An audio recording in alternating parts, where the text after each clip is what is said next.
You guys ready? Okay. Hi, everyone. Thank you guys for coming to Green Rounds this morning. We have a fabulous talk. So first, I want to introduce Dr. Daniel Zimmerman. He is the medical director of the Longer Life Foundation, and he's going to come say a few words before we get to our speaker.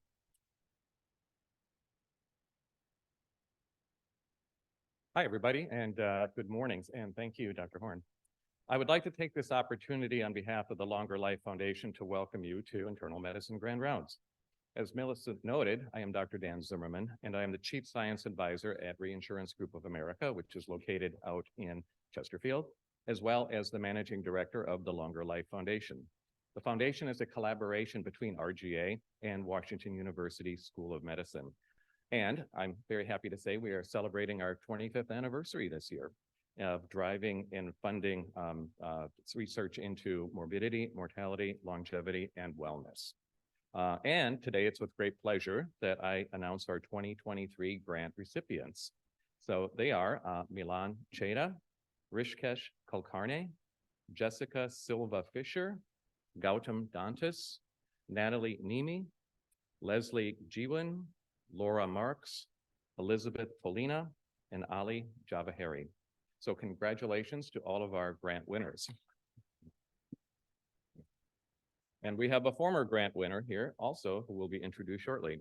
So for more information on the Longer Life Foundation, or if you're interested in potentially applying for a research grant, the window is closed right now. It'll open up again early next year, but you can check out our website, which is longerlife.org.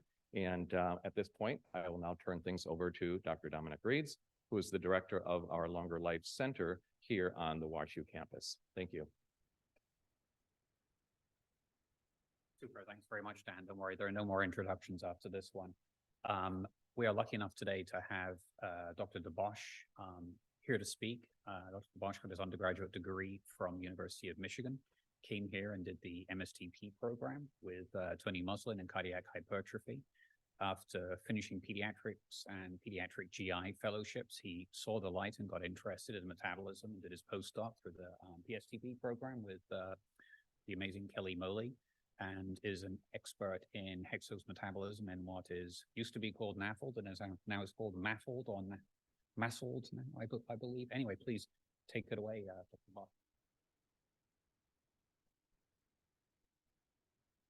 All right. Thank you, Dominic. Thank you, Dr. Zimmerman. And thanks to the Longer Life Foundation for the support for this work today. And thank you for the Department of Medicine for inviting me to Grand Rounds today. For those of you online, it's a good thing that you didn't show up because there's at least 300 people in the stands today. There's barely any seating room, so probably good. But anyways, I digress. So I'll take a poll, and there are 300 hands that I'll have to count, but that's okay. Raise your hand if you've ever tried any sort of lifestyle modification to increase your or improve your metabolism. Intermittent fasting, caloric restriction. Okay, the vast majority of the people in the room, thank you very much, have tried this. Now, please actually, now that we have about 95% who have tried this, raise your hand if you're still involved in that lifestyle modification. Okay, that's pretty good. I think the point of that poll, though, so a much smaller percentage kept their hands up. And the point of that is that lifestyle modifications are hard for diseases of metabolism. And I think one of the main interventions that my lab has looked at is mechanisms by which intermittent fasting might work so that we can then leverage those mechanisms for therapeutic efficacy. So the title of my talk is Intermittent Fasting is Hard, so let's trick the liver instead. These are the people that did all the work today. I want to give special thanks to the people in the audience today, Dr. Klein and Dr. Smith, who have helped me tremendously with this work.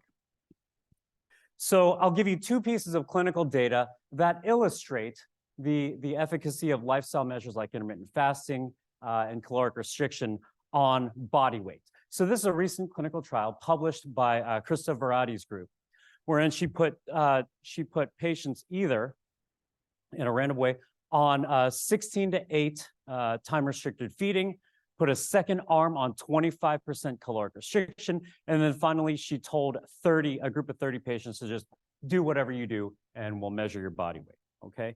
And this was a randomized trial. And what she found was this. Remarkably, and as you can imagine, in the control group and probably from our own personal experiences, if you do what you normally do, then the natural history over time is to increase your body weight, right? We've all experienced this.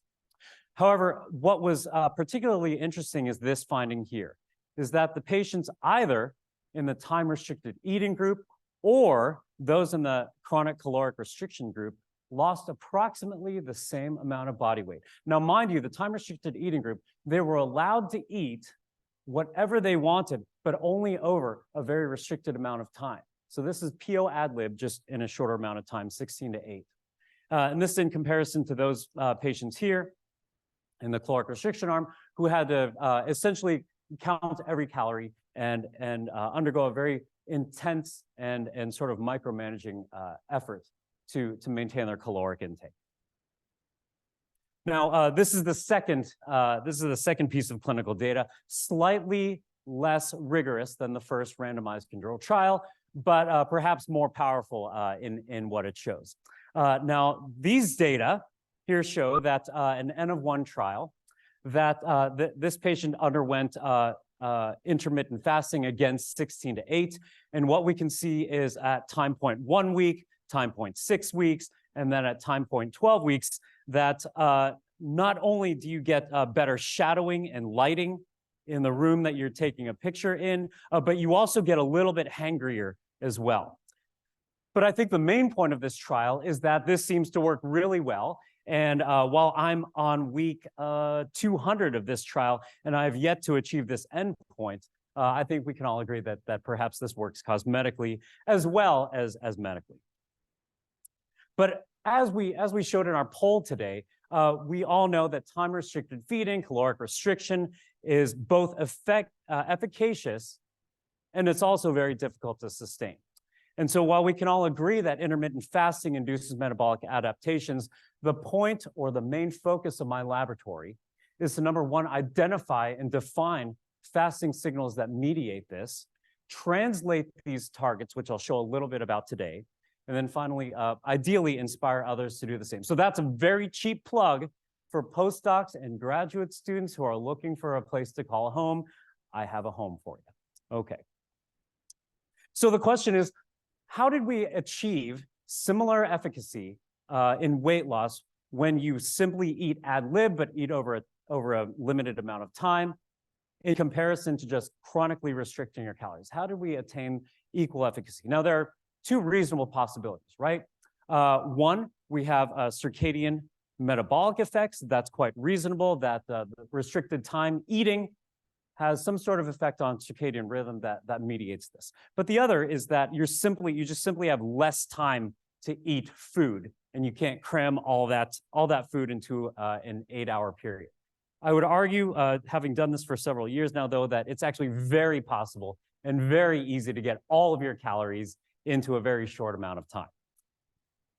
And so this trial, published in Cell Metabolism, by the way, showed the following. I think it was a really key experiment to inform us on what might not be going on, actually. So what this group did is they took mice, probably the best model for human disease above humans, I think, maybe. And they took mice and, sorry. Okay. And what they did was they put them on an isocaloric, high-fat diet, isocaloric, okay? So all of the mice in this trial were eating the same amount of calories over some given amount of time. And one arm was placed on 24/7 ad lib feeding. And as you can imagine, they took in a massive amount of calories over those 24 hours. This diet was very tasty. And then they put the other group on just a 9 to 10 hour time-restricted feeding group. And here's the deal, though. Half of these mice were wild type, and the other group of half was deficient for any number of clock genes, clock, BMAL, Cry1, Cry2, and others as well. And the key result here is that whether or not these mice had an intact circadian clock or any of the genes that are key to this program, they still lost weight on time-restricted feeding. they still improve their insulin sensitivity on time-restricted feeding in the absence of a clock and in the setting of isocaloric feeding. So what does that mean? That suggests that circadian effects and fewer calories probably don't explain the full efficacy of time-restricted feeding or actually caloric restriction. And so what is our potential explanation for this phenomenon? Well, I think the best analogy I have is that your brain is like your pet dog, for instance. It's unusually high maintenance, but you think you need it to maintain a normal life. And so what I mean by that is this. So if any of you enjoyed one of the pastries outside or put cream in your coffee, now that you're in here and you've begun your fasting, this is what's happening to your substrate predilection. Your reliance on exogenous glucose is plummeting by the minute as you sit here fasting. Concomitantly, at about the 3 to 4 hour mark, your body's reliance on hepatic and to a lesser extent skeletal muscle glycogen is rising. Now here, if you've heard the term 16 to 8 fasting, which we just introduced, you'll see why in this diagram here. Your reliance now at 16 hours on gluconeogenesis from the liver surpasses the reliance on glycogen at the 16-hour mark. Now that fuel has to come from somewhere, and that fuel is ideally from peripheral fat and to a lesser extent from the Cahill cycle, the glucose-alanine cycle. Now you can imagine how that would be adaptive, especially pulling from peripheral fat to generate both ketones as well as to fuel gluconeogenesis in the setting of an obese patient who has lipid overload. Okay, so what I want to impress here, though, is that that glucose may be one of the prime or key substrates to dictate your overall fasting response. And here's how I show this. Now I show this graph in reverse because it makes a little bit more intuitive sense, even though the experiment done by George Cahill many years ago was done in reverse. But here's what we show. So this is a patient in full fast. Their serum beta-hydroxybutyrate, marker of ketogenesis, is high. Their serum glucose is slightly low. Their acetoacetate and free fatty acids are ostensibly high. Their reliance on urea cycle to clear out that excess nitrogen from the Cahill cycle is high. Now, let's look at what happens when we add just 600 kilocalories per day, just 600. So we're supposed to have about, what, 2,000 per day. But these patients are ostensibly starving. They're on a 70% caloric restriction diet. And here's what happens to their fuels. Their glucose is essentially normal. Their beta-hydroxybutyrate or reliance on ketogenesis plummets to 0.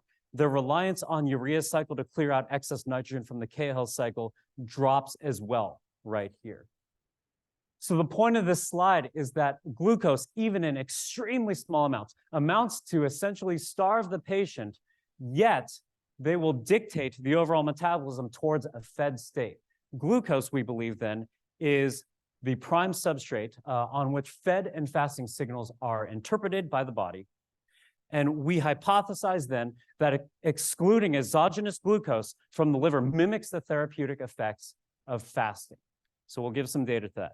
Today's story relies, first of all, on showing how we can mimic caloric restriction by excluding glucose into the liver and other carbohydrates. And then we'll show a little bit downstream some of the key signals that ensue that sort of mimic the enhancement of the urea cycle as a pop-off valve for the Cahill cycle. Okay, so story number one. Let's block the glucose transporter. So this was an experiment that I did many years ago in Kelly Moley's lab as a postdoc.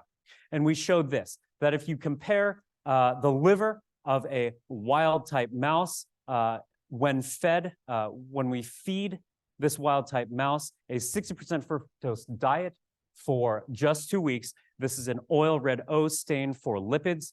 And what we see here is the liver becomes chock full of neutral lipids by oil red stain.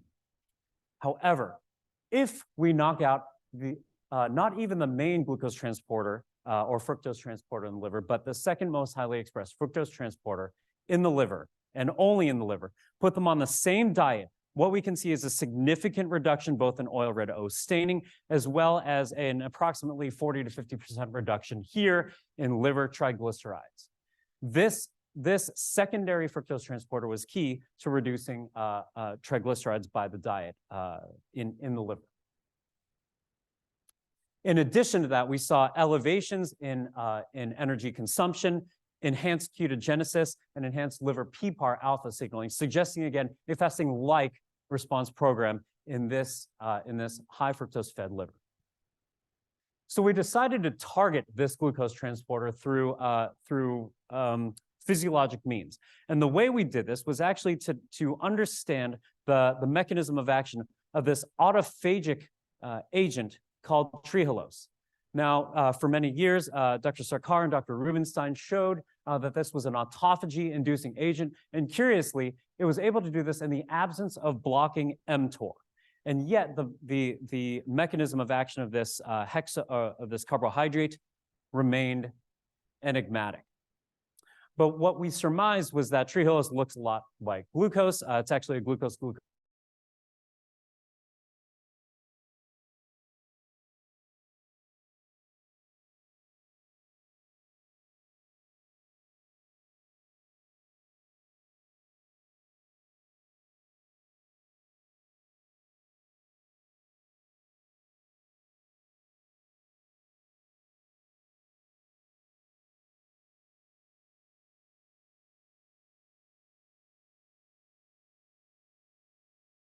Only that, but we could also induce autophagic flux as measured here by LC3B2 accumulation, as well as blocking both mTOR dependent as well as AMP kinase dependent autophagic signaling. Again, demonstrating that we can use autophagy and fasting-like signals in the liver just by feeding actually more carbohydrate than these livers were originally seeing. And so we put this to the test in vivo, and what we did was, again, we fed mice a high fructose diet here and measured triglycerides in their liver. We fed them high fructose diet plus just 3% trehalose in the water, and we were able to show, again, that we could block triglyceride uptake or triglyceride accumulation in the livers of mice fed a high fructose diet. So there is one problem with trehalose, and that is that we have a gut, and that gut has brush border disaccharidases that can block or mitigate the overall effects of the dietary disaccharide trehalose. So we then began to look for disaccharide analogs of trehalose that were not degradable to increase the bioavailability of this potential drug. The criteria were stable, potent, and had scalable synthesis. And so we paired with Dr. Swartz at Central Michigan University and Dr. Higashiyama at Hayashibara Corporation, the corporation that actually makes trehalose in foods. And what we showed is this, that while trehalose, this is an HPLC where, an FPLC where we show a disaccharide here on chromatography, disaccharide trehalose here. The control is glucose, a monosaccharide, and that when we add trehalase to the mixture, we can see that we get accumulation of monosaccharides, indicating that trehalose is quite labile over just a couple of hours of disaccharide-ACE treatment. However, when we expose lactotrehalose, the analog, where we just switch the 4-hydroxyl group, the 4-hydroxyl carbon, what we can show is that we can completely block the degradation of this disaccharide and thus maintain the integrity of lactotrehalose as a disaccharide. So we put this disaccharide to the test, and here's what we show. That, first of all, on autophagic flux, in comparison to increasing amounts of trehalose, we can induce some LC3B2 accumulation, some autophagic flux, but in the presence in isolated hepatocytes of lactotrehalose, we can enhance the LC3B2 response, the autophagic flux response, and also we can further enhance the response of FGF21, the fasting-induced hormone from the liver, as well as the fat oxidation master regulator in the liver, PGC1 alpha. So now we have a disaccharide that is not labile to disaccharidases, and it induces enhanced autophagic flux responses, as well as an enhanced fasting-induced program by FGF21 and PGC1 alpha.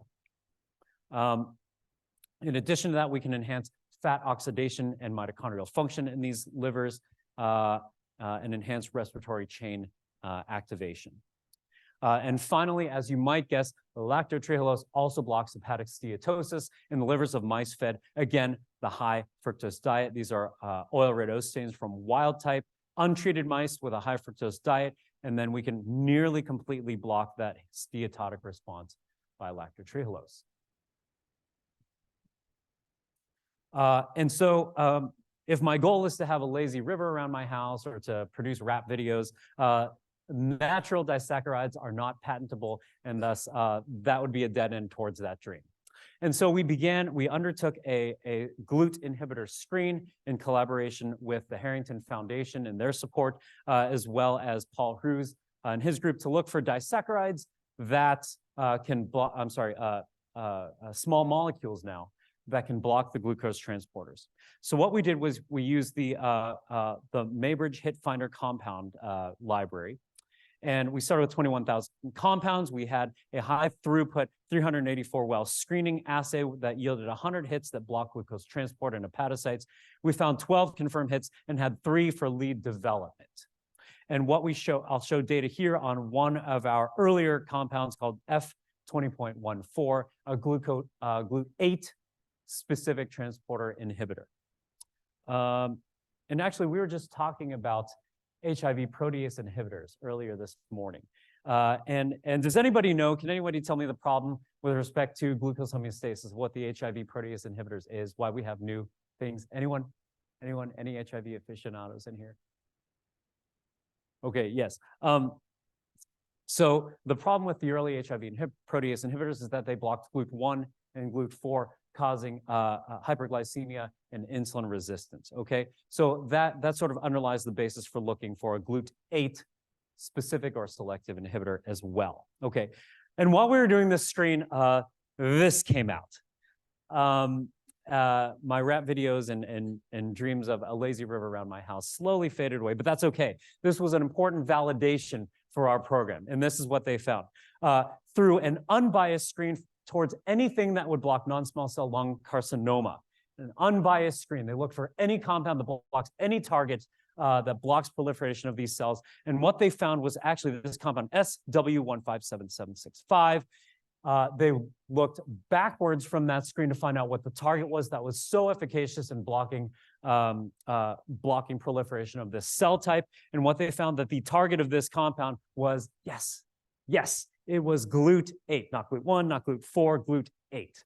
So now we have at least validation, even though I may not profit from this, we have validation at least that blocking GLUT8 is an important target for both potentially obesity, fatty liver, as well as many forms of cancer, not just this one, but many forms of cancer that actually overexpress GLUT8.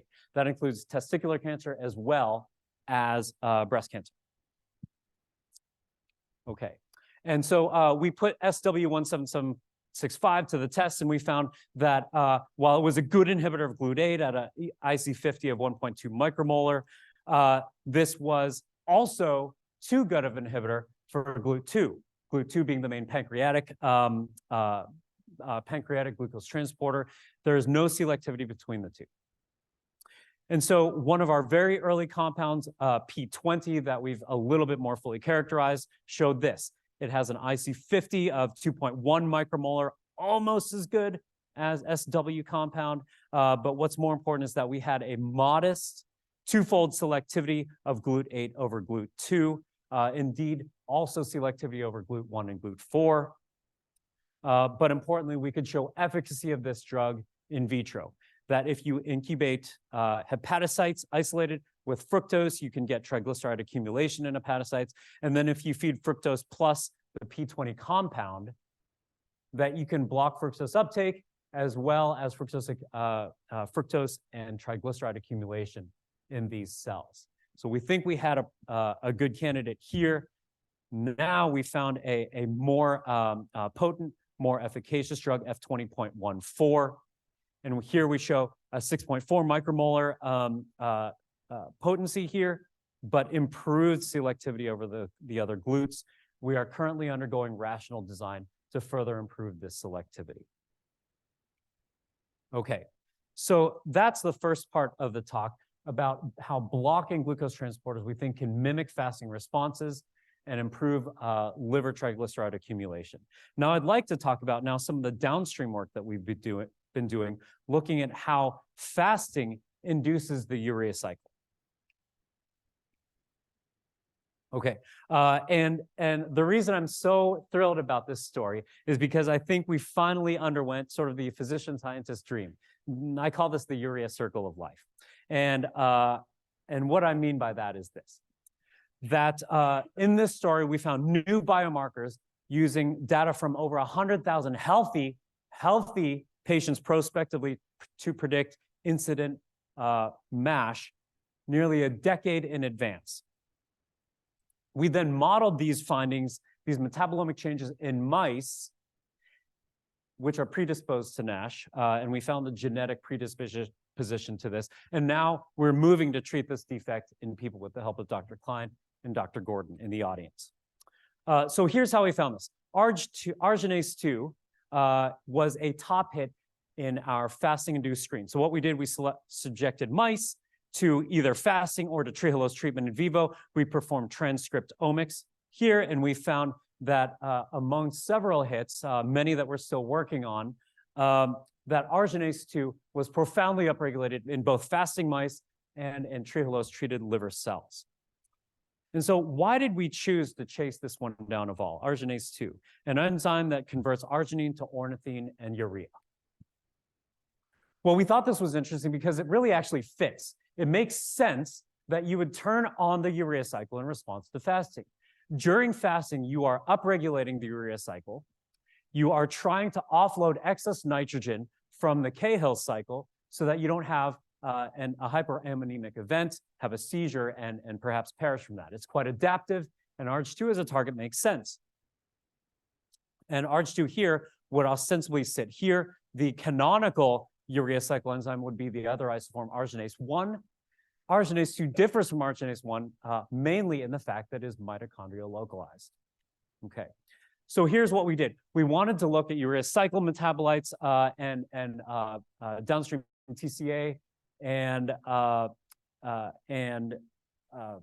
mitochondrial function metabolites in 100,000 patients in the UK Biobank who were healthy at the time that we drew this blood. So this was a prospective trial, drew the blood T minus 10 years, we waited 10 years, and then we measured. We found that almost 2,000 of these patients developed NASH, advanced NASH, and we then looked backwards and asked which metabolomic biomarkers predicted the onset of NASH in these patients. So we used these, we used NMR and mass spec, looked for these biomarkers when we found risk predictors and biomarkers.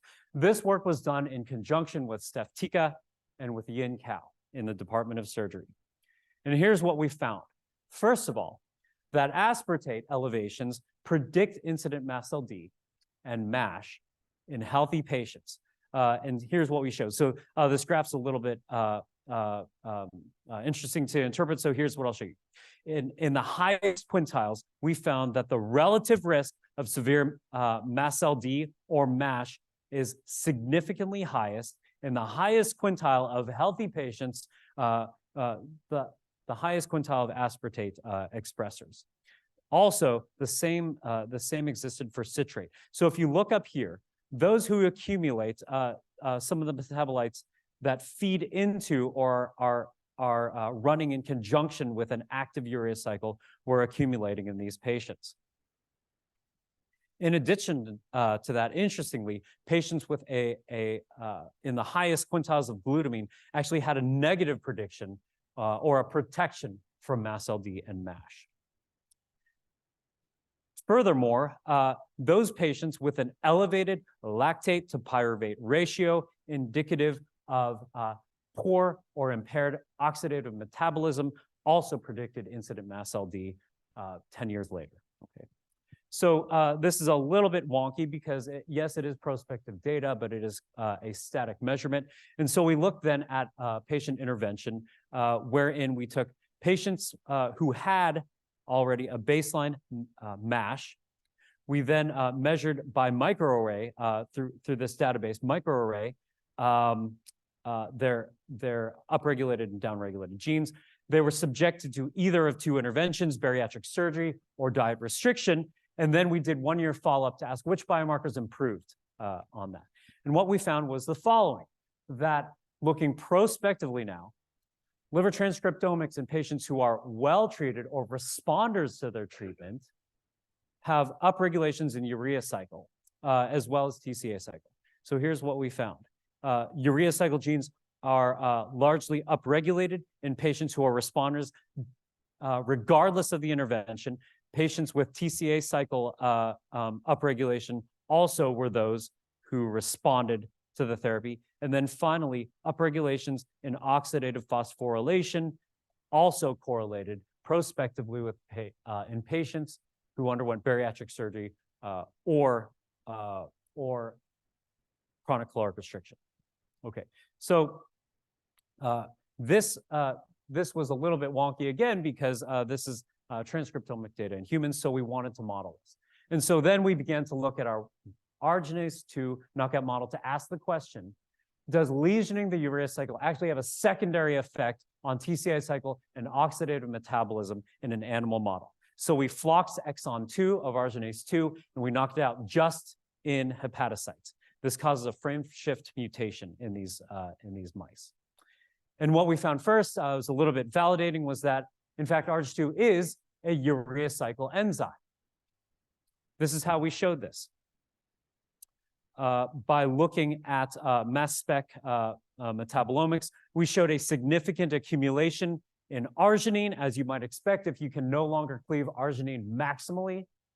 And that means that highly expressed arginase 1 in the liver is insufficient to fully run urea cycle. The second point that we found is that we found an accumulation of aspartate when we lesioned the urea cycle in a relatively modest way.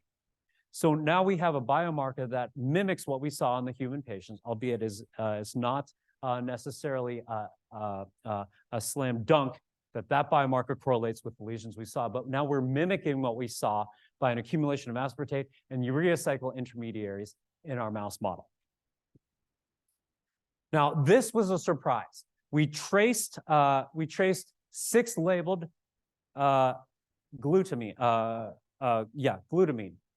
And what we showed is the following, quite surprising finding, is that both in the TCA cycle, in the oxidative pathway of the urea cycle, as well as the reductive pathway through the TCA cycle, we found a significant accumulation at steady state now of labeled glutamine, suggesting that we are actually pooling and not running through carbons through the TCA cycle. Impaired TCA cycle downstream of an impaired urea cycle.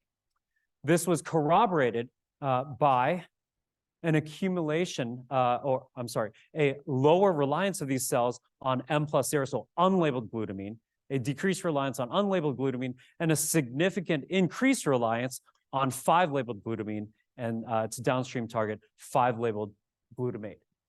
So now we have a picture of a urea cycle lesion up here. And we have a pooling or an impaired TCA cycle that then begins an anaplerotic effect relying on glutaminolysis instead of glucose as the prime substrate in these otherwise random-fed, ad-lib-fed, non-fasting mice. So we really induced the lesion throughout the carbon cycle in these patients just by lesioning the minor urea cycle enzyme. The hypothesis now is that we'd lesion oxidative metabolism by mitochondrial, measured by mitochondrial function. And here's what we show. That this is an oxidative metabolism tracing by seahorse. And what happens is we measure basal oxidative function and oxygen consumption. We add an uncoupling agent, and then we see this. That in the control hepatocytes, we see normal, so to speak, oxidative metabolism. And then if you block if you block arginase 2 by either siRNA, antisense oligonucleotide, or by a chemical inhibitor, you also block not just arginase function, but you block oxidative metabolism in the mitochondria. So here's the hypothesis that impaired nitrogen catabolism blocks TCA or induces TCA fetal cycling. You get a paucity of reducing equivalents downstream or as a natural product of the TCA cycle, and then you have impaired mitochondrial oxidation. So here's our rescue experiment. First of all, we're going to drive nitrogen catabolism, and then secondly, we're going to add back the product of the TCA cycle, the reducing equivalents, by adding back nicotinamide adenine dinucleotide. And we'll do, first, we'll look at the effects of NAD induction. And here's what we show. Again, in a separate assay, these are the control cells. We block oxidative metabolism using the siRNA. And here's what happens when we add back nicotinamide riboside, a precursor to NAD. We show this, that we rescue the oxidative metabolism just by adding back reducing equivalents downstream of blocking the urea cycle and downstream of blocking the TCA cycle. So here we show that, that just adding back reducing equivalents can rescue the defect that we've introduced genetically. We can also rescue this just by driving the urea cycle, again, with the minor isoform arginase 2. These are the control. This is the oxidative metabolism in the control cells. When you add arginase 2, you induce oxidative metabolism here in the red. And yet, if you add arginase 2 that is enzymatically dead, you no longer get that induction of oxidative metabolism. So here we show that just driving urea cycle now can induce mitochondrial function, and that induction is absolutely dependent on the cleavage of arginine. In addition to that, if we knock out arginase 2 in the animals, we can show a significant induction of de novo lipogenesis and of serum triglycerides, and in liver inflammatory markers. So here we see by qPCR induction of both the collagens as well as inflammatory markers, IL-1 beta, IL-6, and others. Okay, so knocking out arginase 2 induces triglyceride accumulation, lesions urea cycle, lesions TCA cycle, and induces essentially a sick mouse that might be analogous to the human data that we show. These healthy patients with a urea cycle lesion also develop disease 10 years later. On the other hand, if you overexpress arginase 2, you can mildly attenuate the body weight accumulation and significantly attenuate the hepatic triglyceride accumulation. So this brings us to attempting to translate this downstream biology going from human to mouse modeling back to human. But here's the first step. We defined this drug as an arginine cleaving drug. Let's see here. ADPEG20, pegylated arginine deaminase. So it no longer produces ornithine and urea as its product. It's citrulline and ammonia. So independent of the products, though, we hypothesized that using this enzyme just to cleave arginine and offload nitrogen, but in a different form, enzymatically, we could attain the same metabolic efficacy through this drug. The reason we went after this is because it's already being used in human clinical trials and is thus accessible and easily and ready to use. Am I right, Dr. Smith? relatively easy to obtain. And so here's what we show first in obese, genetically obese animal models, that the natural history of a DBDB mouse is to gain weight over time. The week that we inject drug, within a week, their weight has stabilized, and that reduction in body weight or stabilization of body weight, despite continued hyperphagia of these genetically obese mice, their weight stabilizes. In addition, this is not simply because they're ramping up glucose alanine cycle and becoming less, having less lean mass. No, they're actually changing their body composition to be more lean and less fat than untreated mice. I must say, actually, despite all my efforts on lifestyle management, when I saw these data, I thought, I might be willing to be the first patient to try this drug out. I'm not advocating for its use off label today, but this is my thought when I saw this result. Not only that, but we can induce increased caloric expenditure on drug here in red versus off drug. And then finally, in our mitochondrial respiration assay, we can see a significant induction of maximal oxidative respiration in the presence of the drug in isolated hepatocytes. When we feed this drug, first of all, to wild-type mice fed a Western diet, you can see here a significant accumulation of steatosis by H&E. And then in wild-type mice, again, they have an increased parenchymal area rather than steatosis and decreased steatosis. And then if you knock out the liver hepatokine, FGF21, you get a reaccumulation of steatosis despite drug treatment, suggesting that FGF21 is one downstream mechanism by which this drug works. Okay, so we found the new biomarkers. We modeled this in mice, and we found a drug that mimics this mechanism. And so I just want to highlight the future-looking or the forward-looking directions on where this project is going, treating this defect in people. So we have a prior sponsored research agreement with Polaris Pharmaceuticals. We are currently working on a sponsored trial in conjunction with them, as well as with the Children's Discovery Institute. This aspect of the trial is currently funded. And in conjunction with Dr. Klein and Dr. Smith, we have been working to get this trial underway. IRB approved, everything is ready to go. And the trial is this. We're using ADPEG-20 to treat liver steatosis and insulin resistance in adolescents with obesity. And what we are doing is we are enrolling patients 18 to 22 AAP adolescents. Their BMI will be between 25 and 45 and an A1C above 5.7. So these are insulin resistant patients. And they'll undergo extensive baseline testing in the Center for Clinical Nutrition's clinical lab. We will randomize them either to placebo for 8 weeks or to ADPEG-20 for 8 weeks. And then they'll undergo the same battery of intense clinical phenotyping, as well as single cell, single nuclear multi-omics, and a battery of serum testing as well.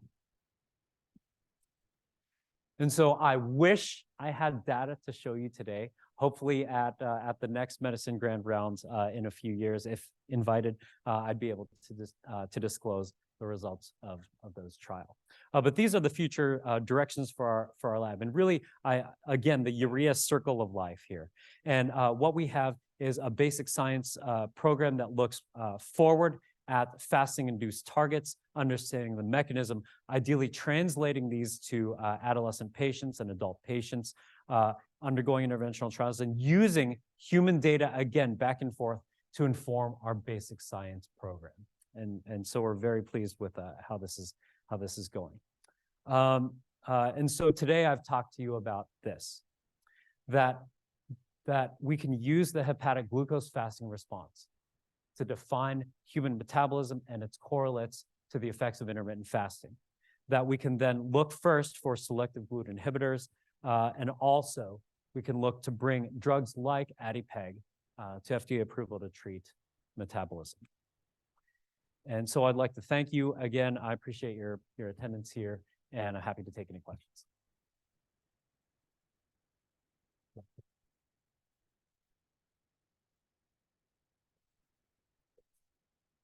Thanks.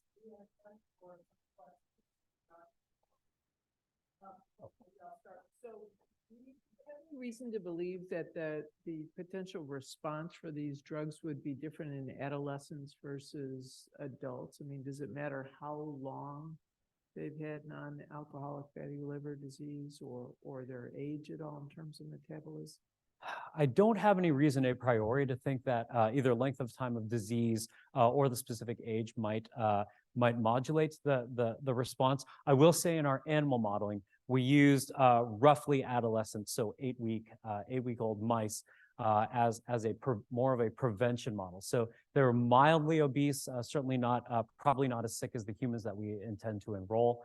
But nonetheless, yeah, I don't have any a priori reason to think that the response would be markedly different in those models. Other questions? Nate? Thanks.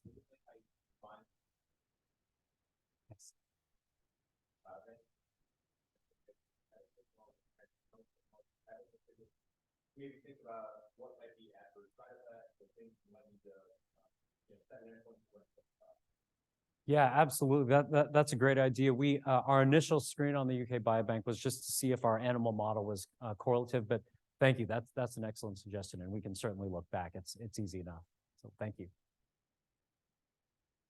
Okay. Yeah, so the amount of effect that we get on energy expenditure, those analyses are actually quite clear off there. Correct. Body mass training over. So I'm curious if that's something to explore. And also, effects on energy expenditure might also be the effect on that. And I wonder if that's part of the energy expenditure. Think it's all related to liver metabolism.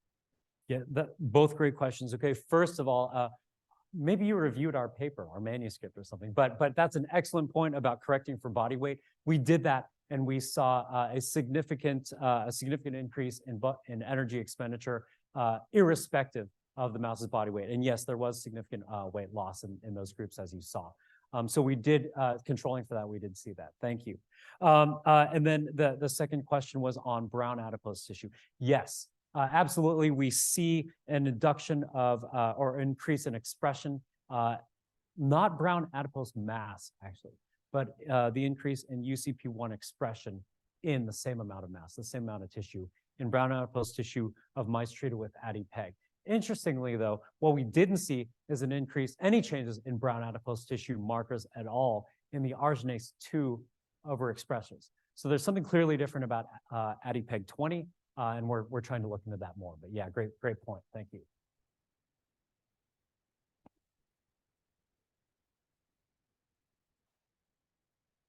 Yeah.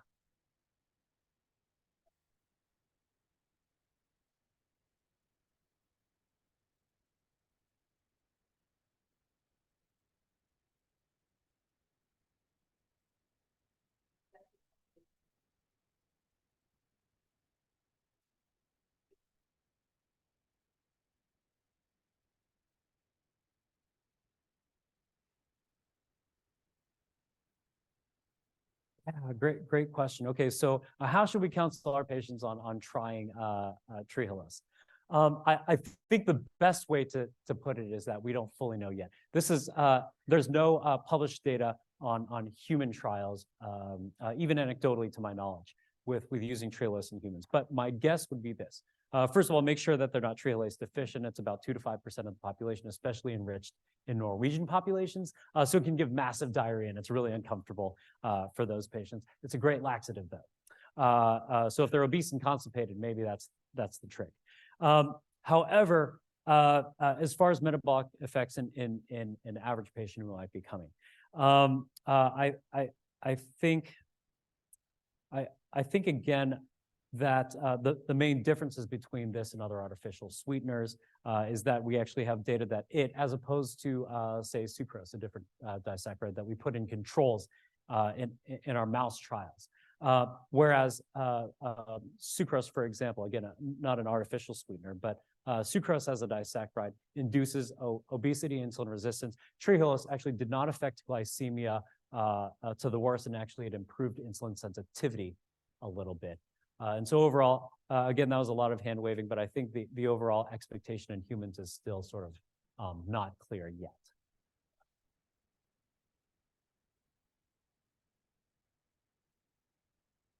Thanks.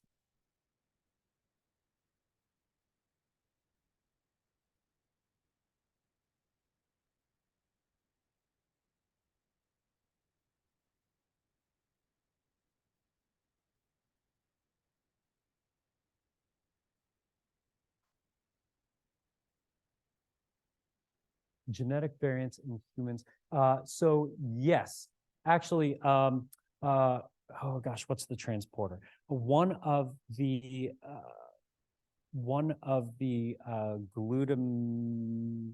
glutamine or glutamate. Please don't. My memory is a little bit hazy right now, but one of the I believe it's one of the glutamine or glutamate transporters that feeds into the urea cycle that allows substrate. That was a Journal of Hepatology paper published maybe 2 or 3 years ago. Now it's that one's not directly in the urea cycle, but it certainly points to the fact that alterations in nitrogen metabolism can certainly be correlated with severe NASH. And then there have since we began this work, other both human and mouse data more directly in the urea cycle, suggesting that there's a high correlation or a correlation between NASH and urea cycle defects as well. Yeah, great question. Any other questions? If not, Brian, thank you so much. Thanks for having me.